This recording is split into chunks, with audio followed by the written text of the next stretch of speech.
and welcome back to the RPG Podcast. We missed you guys. This is episode 10 of our podcast. We are sorry for the delay. I know it looks like 2 weeks of absence, but it's really not. This is week 2. This will be out for you guys this week on week 2 that it looks like we missed. We're changing up the schedule. Instead of doing Friday records and Monday posts, we're going to record midweek and try to post for Friday. We'll see if Friday works. Saturday. Might go Saturday morning, like Saturday morning cartoons. But we were just a couple of DJs right there. Wow. It's her fault we missed last week. I was stuck on a snowy mountain for 4 days with no escape. I was trapped. So I couldn't get back down to earth and film, which is all my fault. And I wasn't allowed to do so without her. I wouldn't let her. Mm-hmm. So I just frolicked in the snow while she was stuck.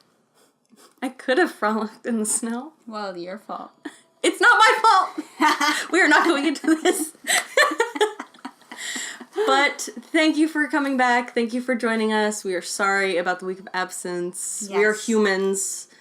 We have error. We have error. She had Snowy Mountain Doom. I have a new job. Lots of stuff going on. There's a lot of things going on in life, you know? Yes. But we do have a lot of cool stuff to talk with you guys about. Most of it's her stuff. A lot of cool news. A lot. Well, it's only because it's like, it just happened today. I know. And it's very exciting for me. I know. We'll save it. We'll save it. It'll be later. We have some news and boring stuff. Well, not boring. Less exciting stuff to go over. You know, run-of-the-mill news. New games, news, stuff like that. So, Tuesday, we've got a couple new releases. We've got Scribblenauts Showdown, Life is Strange Before the Storm, Standard and Limited Edition versions, which are like all the episodes, and Final Fantasy Royal Edition. You don't look excited. There it is. Oh, I see it. It's the crazy smile. Okay.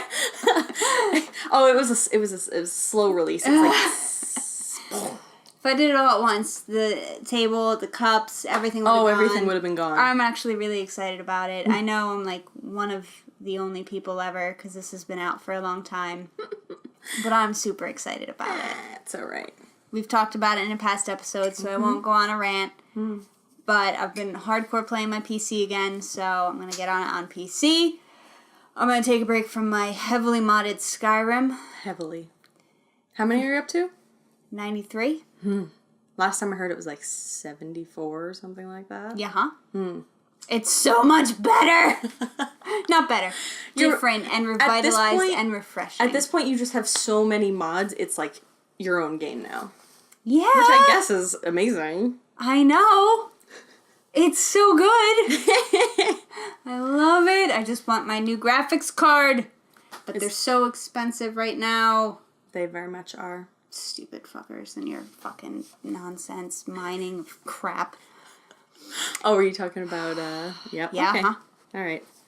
Anyway, moving on. Moving on to news. No, I don't want to talk about news yet. March new games. PlayStation Plus games for March, which release on March 6th, and they're good this month. I won't play most, but she's excited. Well, for PlayStation 4, I'm just excited because it's such a good game. For PlayStation 4 in March, we've got Bloodborne and Ratchet & Clank. The reason I'm very excited, I already have Bloodborne. I have all the DLC. I've got all that. Because I want everyone to play it. It's another one of those situations like Persona. I'm like, just play it. It's so good. It's a Dark Souls style, which, no. Yeah. Dark Souls. No. Okay. Rage, anger, break of things. Maybe not you. Yeah. But I want all of you to download it. Because it's free. Give it a try. Then PS3 gets Mighty No. 9 and Legend of K Anniversary Edition. Mighty No. 9 is trash. Don't even bother. If you want some Mega Man nostalgia. And then Vita is Claire. Which, yay.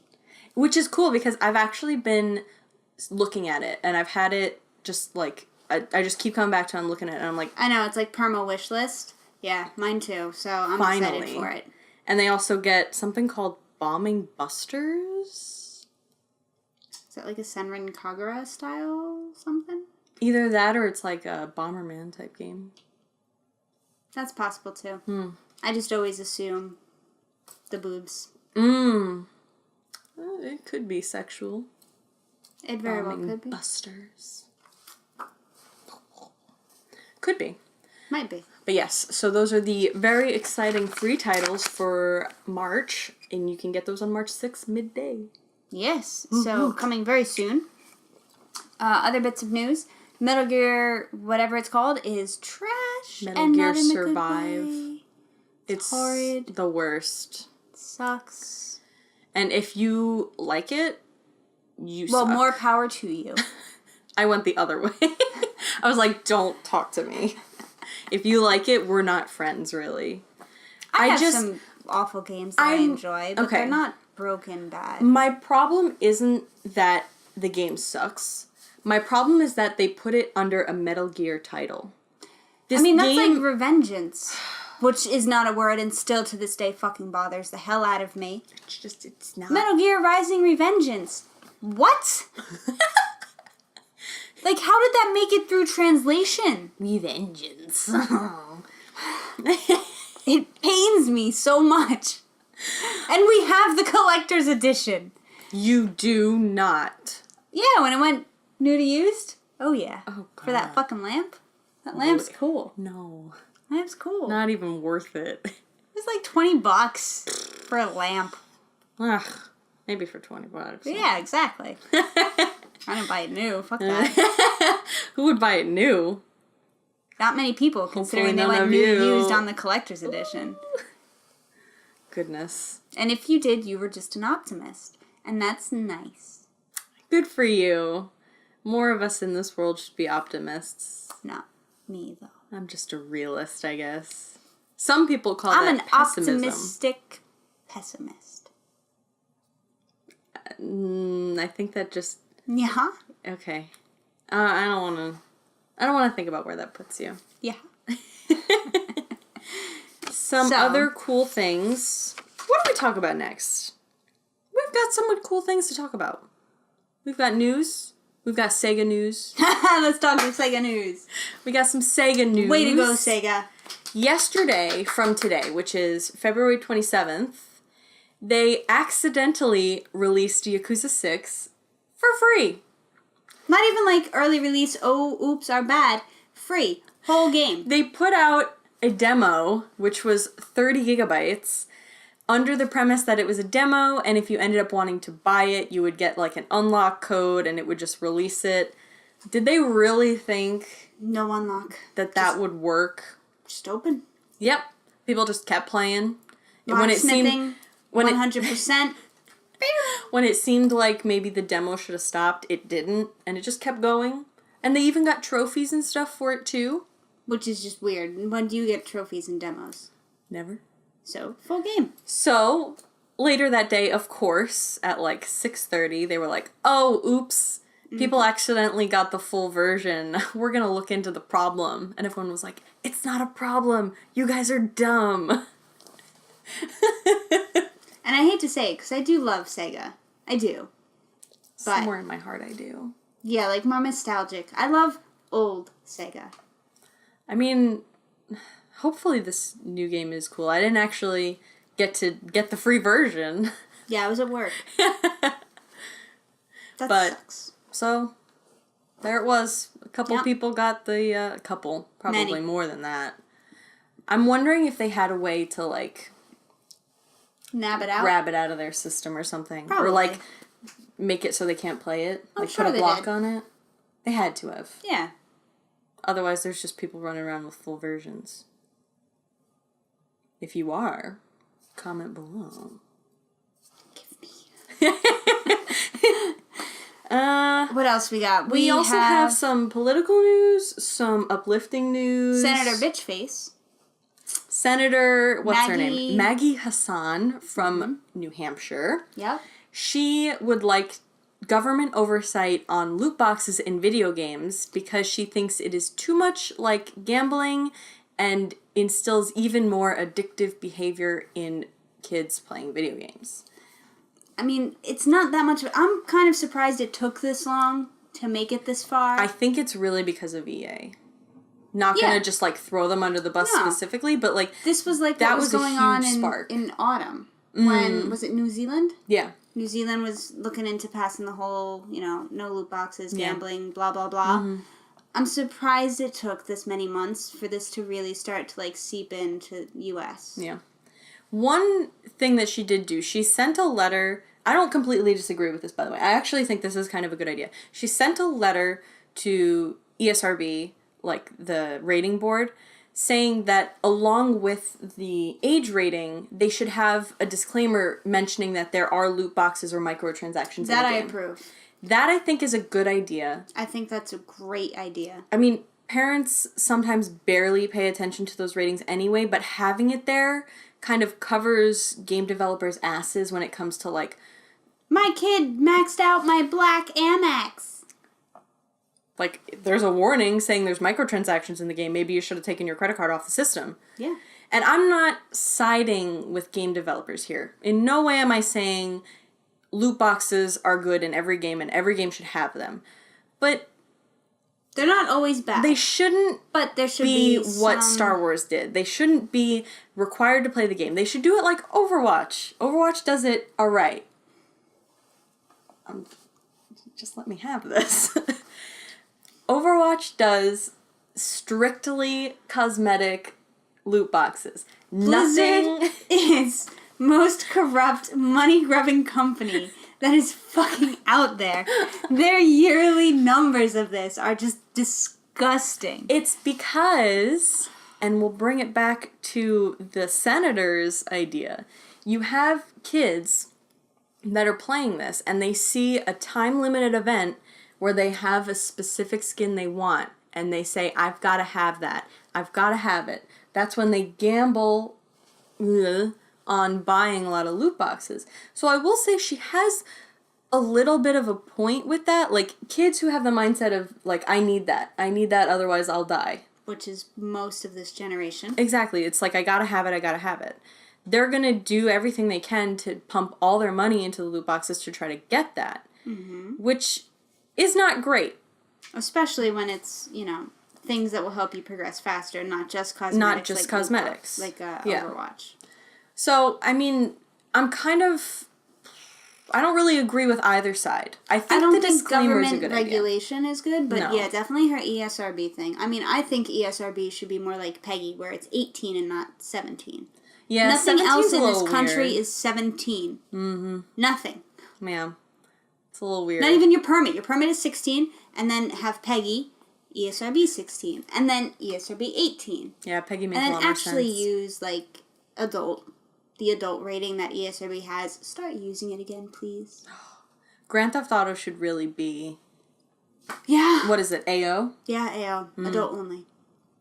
Grand Theft Auto should really be that. Because and that is government oversight on ESRB, because that's not allowed in certain states. And look how well that went. Game companies just push it so they don't have it. Exactly. So there's kind of, like, merit to both sides of this argument. There's, government shouldn't have control over what game developers make, which they shouldn't really. Mm-hmm. But falls under one of the amendments, I think. Are loot boxes gambling for kids? Kind of. So there's this weird balance that needs to be struck. I really think having that disclaimer would be kind of enough for me. I mean, it still wouldn't... I'm still gonna buy loot boxes because I'm weak. This is an example of someone who gambles on loot boxes. Right here, me. This girl spent $10 on this event. I think the only games I've dropped money like that into... is Love Nikki. Did you see the new event? I did not. Isn't that it's an event from... It's an old event. Oh, is it? The wedding dresses, but they added 3 new sets. Oh, fuck me. And Final Fantasy 14. But those aren't loot boxes. Those are, I know what I'm buying. I want those pretty items. Yeah. And I mean, in Overwatch's defense with these loot boxes, they do have a way for you to buy it using the in-game currency that you get out of the loot boxes. I mean, even Shadow of War did that. Like, Snow, when he was playing Shadow of War, he didn't pay a dime, and he killed people. You can get loot boxes every time you level up in Overwatch. So you technically can get a bunch of loot boxes without ever paying anything. And you get 3 through the arcade every week, I think. Okay. So, I mean, they have ways to get around it. Yeah. Oh, speaking of Snow, so a bit of a news update on Paragon, which is shutting down and you're allowed to get your refund. They've had so many people asking for the refund that there's almost a month wait time on you requesting it. Wow. That says they're losing a lot of money by letting everyone get their refund. Good on them, everything. Like, I still think it's amazing that they're getting up to that point. Even for, like, paid... Even your microtransactions. Any money you have spent on Paragon, I'm assuming you need, like, proof of purchase, receipt type thing? They can't just take your word for it and be like, oh, you bought $300 worth of stuff? Yeah, there was something, like, he bought his with, an alpha. He paid the $60 for the early founders pack, and he got to give 2 away for free. So he bought that, and he had, like, I guess the email confirmation from them that he had done this, and that's what he submitted. And he actually never spent any money in that, and he had every skin that he wanted. All his cards. Very cool. But yeah, so it's a huge delay. Yeah, so if you need a refund, be prepared to wait for it. Yeah. I mean, taxes. To be fair, what's a little longer? I mean, if people weren't planning on this happening anyway. And you could still play till June. So I'm surprised they're even starting to issue the refunds. Really? I thought it would have been until the game shuts done. down. Yeah. Oh. So. Well, cool. All right. Very nice. I think we talk about Twitch? Sure. We're doing Twitch. Okay. Twitch. Any of you ladies watching that are streamers, this is maybe news for you.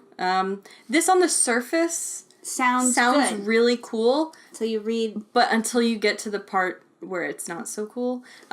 So Twitch... I mean, it's still really awesome of them to do this. It's really great, and it's raising awareness for something really important, but the little fine details of who can get it. Yeah. Let me just get into this, all right? So, Twitch is announcing a partnership with 1,000 Dreamers Fund, sorry about that, for a broadcaster grant. So it's broadcaster grant, but it's broadcast her grant, made for female content creators and streamers that are on Twitch, to help them pay for tuition, upgraded equipment, travel costs, stuff like that, between conferences and stuff. And it's anywhere between $500 and $2,000. And their idea is to highlight and help support streamers who are just starting out. But just starting out. That sounds pretty cool, right? It sounds like it could be me. Yeah. Could be Redheads Playing Games, which does have a Twitch that we've never once actually used. We'll get there. But just starting out means you need to be affiliated or partnered. Which means you need to have X amount of subscribers and X amount of everything. So X amount of viewers on every video. Out. You are established. Just for reference, some people don't get even affiliated, which is like the lower version, for years. It takes a long time. It's a lot of luck on Twitch to be... It's so saturated. Mm-hmm. And unfortunately, women on Twitch make up only 35% of the streamers, and none of the top 10 are women streamers. So this is kind of to raise awareness and try to support them more. And the 1,000 Dreamers Fund is actually hosting a live stream event next week. So the week this... No, we're coming out on Friday. So next week, to bring awareness to their campaign. It's called Streams for Dreams, and it goes March 1st to April 1st. And that is going to be a spotlight for certain streamers that they want to boost up. And I think there was something else I had about it. In addition to...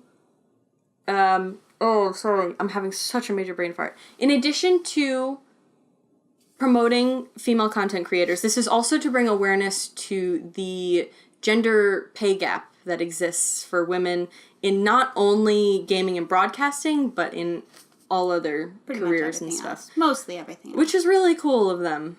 It's really cool to make that, like, one of the reasons you're doing this. So, good on you, Twitch. Good on you, Thousand Dreamers Fund. Just consider that whole affiliated thing. Yeah. I mean, I guess it's because they want to make sure they're not giving the money to people that aren't actually going to use it. Yeah. And that's the only way they can vet it. Like, it's not someone who's just like, got on Twitch and happened to get, 30 followers or something. Yeah. But it can be really difficult. I tried my hand at streaming for a couple months, and I think the most I ever had viewing on a video was, 5 people. And that was, all my friends. I had 3. I was playing Skyrim, I died, they all left. I turned it off. And I tried solidly, 3 to 4 days. Really into it. 3 to 4 days a week I was on for a couple months, and it wasn't panning out, and I was putting a lot of effort into it, so I had to, really scale back, and it's a hard place to get noticed. Mm-hmm. Especially considering how the audience wants to watch something that's popular. Yeah. But the more popular it is, the harder it is to get noticed. The more saturated, the more it's just overflowing with people. Mm-hmm. And the harder it is to keep someone engaged, because the moment you are boring them, they're going to move to someone else because there's a million other people streaming it. Yeah. So it's really difficult. So I'm hoping that this actually helps people who are trying their best and really have a following but just aren't getting enough support. Mm-hmm. And if you are trying to start out, internet cafes are coming back. There's been a huge boom in them. There's a ton in a lot of major cities now, and a number of them have private streaming rooms. Ooh. You pay $20 or $40 for a couple hours. You go in, it's set up with the green screen, the nice chair, that's cool. $3,500 rig. You play the game that you want that they have, and you can stream. And then, if you just feel like playing with people again, which I think is awesome. I really missed these places. When I used to play, there was one right up the road. And granted, I only went in a handful of times. But I loved it. But everybody that was in was playing, sitting on couches. It was like a little den of nasty sex diseases. Ugh. But the idea really appealed to me. Sorry, anybody that went to CyberCon. Sorry. It was called CyberCon? Cyber Connection. Oh. Okay. Yeah. Cool. Sorry. But yeah, it was pretty skeezy, that fucking couch right by the door. Interrupting real quick. When we recorded this video, it was Wednesday. Thursday, some big news hit. We did post it on our Instagram and Facebook because we were very excited about it. We wanted to make sure you guys found out about it. But I'm going to interrupt so that the video and everything gets it as well. They announced on Thursday that Detroit Become Human has a release date. It's going to be May 25th, so that's 82 days away. We're both very excited for it. I know she's missing, but she's excited as well. We talked about it in our New Year's episode and a couple others. It's made by Quantic Dream. They also did Heavy Rain. They are known for every decision you make in the game changes the outcome. There's a ton of different endings. The way that your story progresses changes based on what choices you make. So we're very excited about it. Our Android Revolution is that much closer. If you wanted to get a feel for how this kind of gameplay works, I know Heavy Rain was remastered. It is on the PlayStation Store. Last I checked, it was $20. It may still be. But if you want to get a feel for it, an idea, and also play a great game that was kind of a sleeper hit in the PS3 days, you should definitely check it out. Good way to spend your 82 days until it comes out, because there's tons of replayability, because, oh my god, the different endings. There's one good ending and 80 billion bad endings. So with that, let's get back to the video. Do we have anything else we want to talk about before No, go ahead. I freak out? She's dying. Today, the 28th, February 28th, Hero 27 for Overwatch has been announced, and it is Brigitte, which is... Who looks cute. She's adorable. Who you wouldn't think when I say it's Torbjorn's daughter, but she's awesome looking. If you watch the Reinhardt short animation, she was the girl with the cool tattoo and the hair and the one that was like, you don't have to go. She is Reinhardt's squire, and she ends up learning how to fight on the front lines as a way to further help him, as opposed to just when he comes back, she fixes his armor. She wants to be able to fix his armor on the front line and help out. So she has a really, really cool kit. I posted some stuff on our Facebook if you want to go check it out, some gameplay and her origin story. But she's got like this mace. I think it's called a flail. Oh, okay. Yeah. And it like the top got part the like chain? comes out. Yeah. And Flails are chains. Mace with chain. there you go. So she's a support character with tank-like abilities. She's only a 1-star hero, but she's got a lot of complexity to how her kit sounds on the surface. I think it'll be a lot easier when it's actually implemented in play, but describing it kind of sounds really complicated. So her healing is a passive ability called Inspire, and she heals nearby allies every time she hits someone with her weapon. And it's got 2 forms of hit. It's either got the normal reach of her just hitting it and it comes out, or she's got like it's called like a whip shot, and it shoots really, really far out and it knocks an enemy. So those are her 2 passive forms of healing, which is very different. We haven't had a hero that's like that before. Her other form of healing is, it's like an armor pack healing thing. You like put it on one of your allies and it heals them a certain amount. I think it does 150 healing, and that's a 6-second cooldown on that. So you can only heal someone every 6 seconds with that ability in particular, but it's 150 HP burst. And on top of that, if you heal someone who isn't lacking 150, the rest they get in armor. Oh, that's nifty. So it's pretty cool. So if you see someone who's like getting attacked or about to get attacked, you can put it on them and they'll get a bunch of armor, which is harder to break than normal health. Another part of her kit is her shield. She's got like a Reinhardt barrier, but it's only for herself. It's only like as big as her person.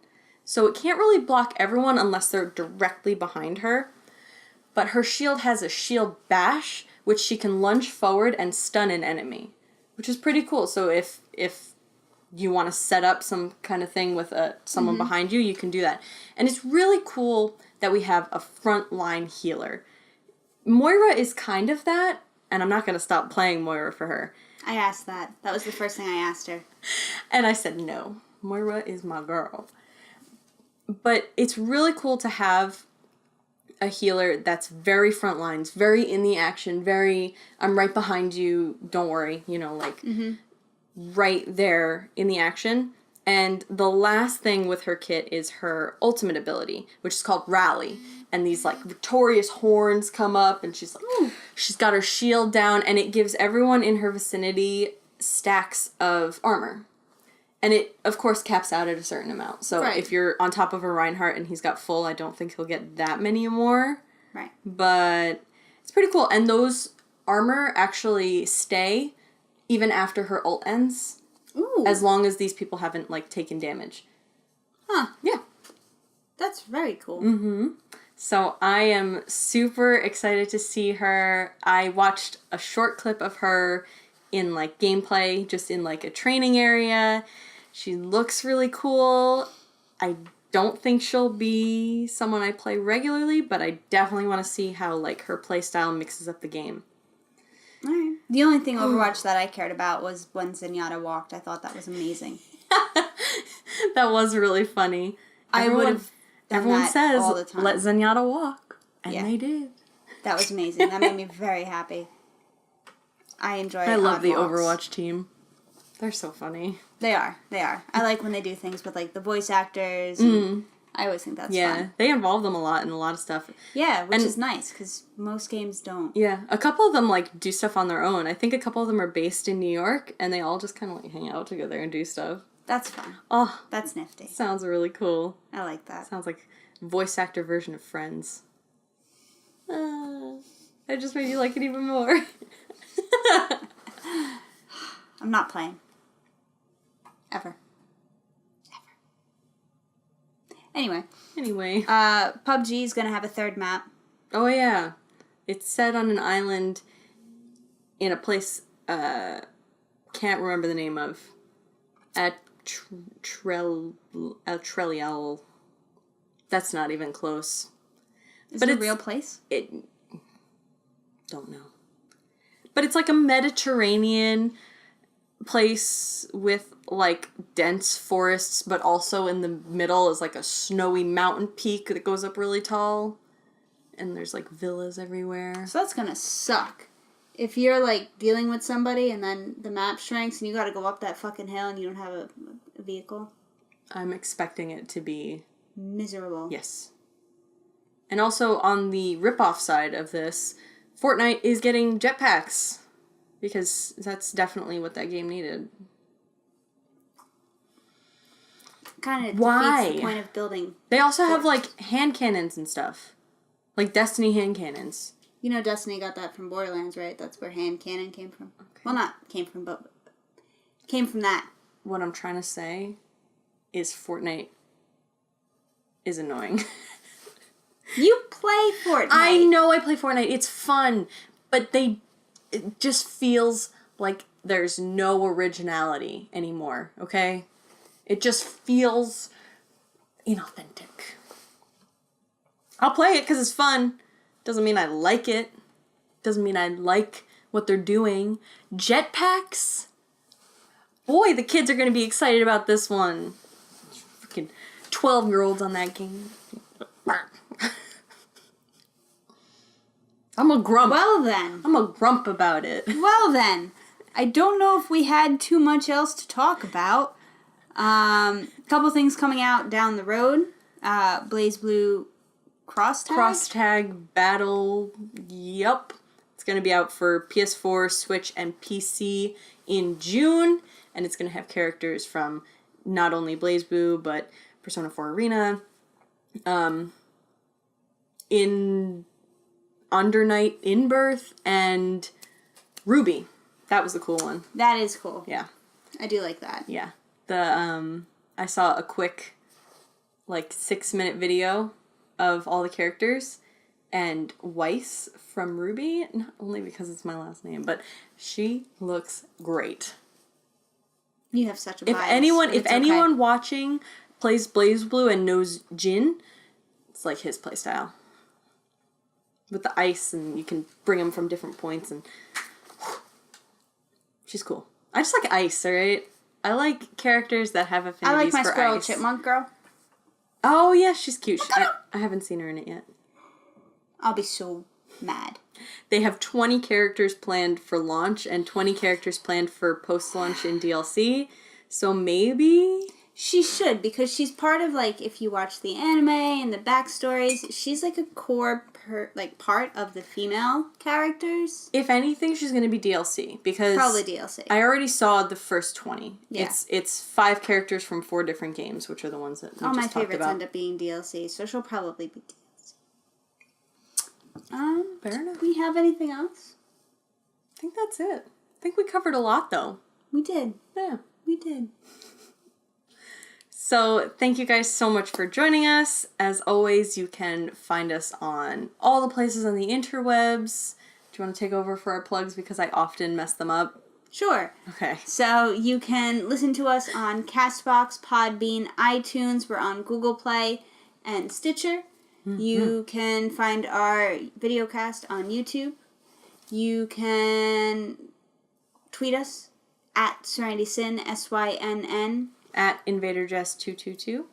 We have our Patreon. Our RPG Podcast? No, RPG Podcast. No the on that one. Patreon.com/RPG Podcast. We also have our Facebook page, yes. which is the RPG Podcast. Yep. We have anything else? Instagram. Oh, our Instagram, yeah, and our Tumblr. And our Tumblr. We have our Tumblr.